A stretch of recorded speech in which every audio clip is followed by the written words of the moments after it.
السلام عليكم ورحمة الله وبركاته. halkan wareeg shacabka YouTube-ka aniguna waa Abduqaadir Xasan Aduulye. Is arag wanaagsan kulan kale oo xiiso leh. Maanta muuqaalkan waxaan uga hadli doonaa warbixinadii ugu dambeeyay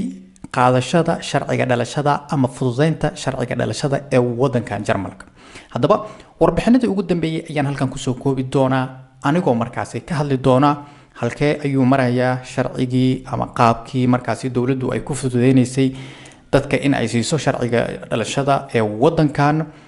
processyadii kala duwan ee uu soo maray fududeynta sharciga ma dhaqan gashay mase ma dhaqan gelin haddii uu dhaqan gelin goorma uu bilaabanaya maxay tahay markaasi qaababka iyo shuruudaha la iska rabo waxyaabahaas oo dhan ayaan halkan uga hadli doonaa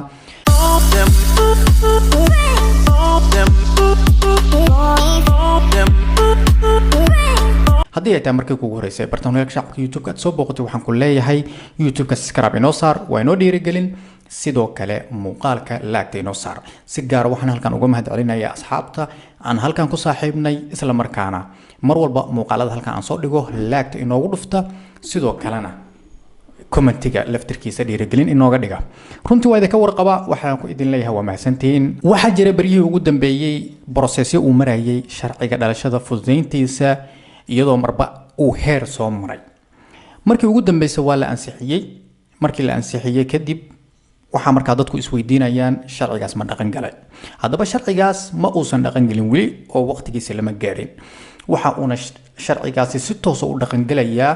26 bisha lixaad waa 26 bisha June sanadkan lagu jiro 2024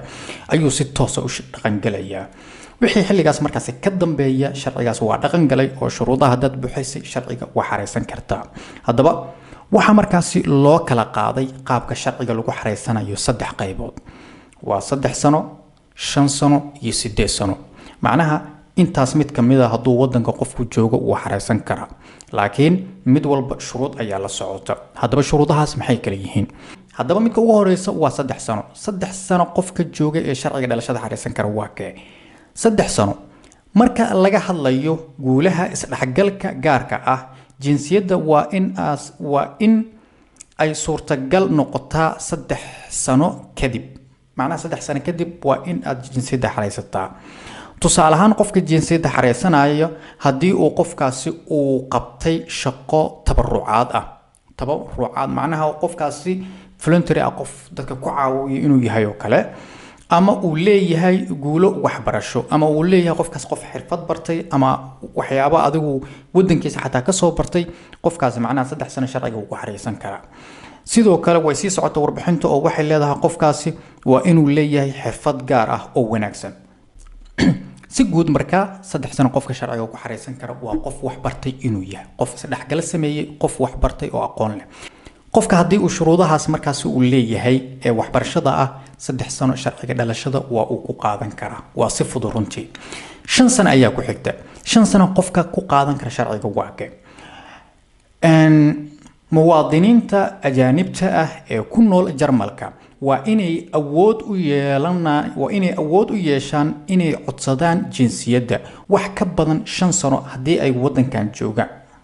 dadka 5 sano joogo shuruudaha laga rabo waa shuruudihii caadiga ahaa ee markaas qofku inuu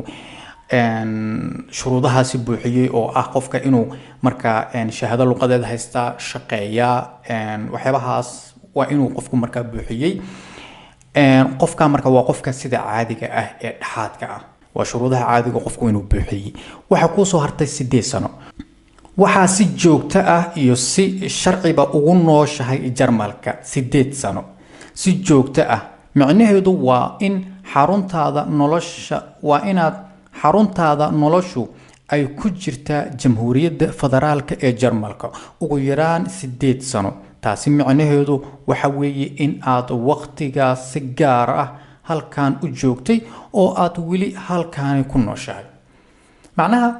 8 sano haddaad si joogtaa halkan u degneed oo aad markaasi ku nooleed Jarmalka kana registraysanayd sida caadigana ay dadkan u degan yihiin aad u degneed sharciga waad xareysan kartaa ayay ka dhigan tahay marka saddexdaas shuruudood ayaa sharcigan hadda la ansixinayo ku jirto haddii aad saddexdaas mid kamid tahay annaga badanaa waxa u badanahay midka shanaad midka shanaad haddaad tahay adiga 8 sano waxaa noqon karta badanaa dadka waaweyn laakiin dadka dhalinyarada ah dadka adigu wax bartay dadka shaqaysta badanaa waa 5 sano 5 sano haddaad wadankan joogtay si toos ah ayaa sharciga u xareysan kartaa halkaasi markaasi waa saddexdii shardi oo loogu talagalay dadku inay ahaadaan macnaha 3 sano qofka hadii uu joogo xareysan karo hadaba qofka 3 sano joogo maxaa laga rabaa 5 sano sidoo kale 8 sano sidoo kale inta mar kale muuqaal xiiso leh ku kulmi doono waxaad ka tagaysaa sidaas iyo nabadgelyo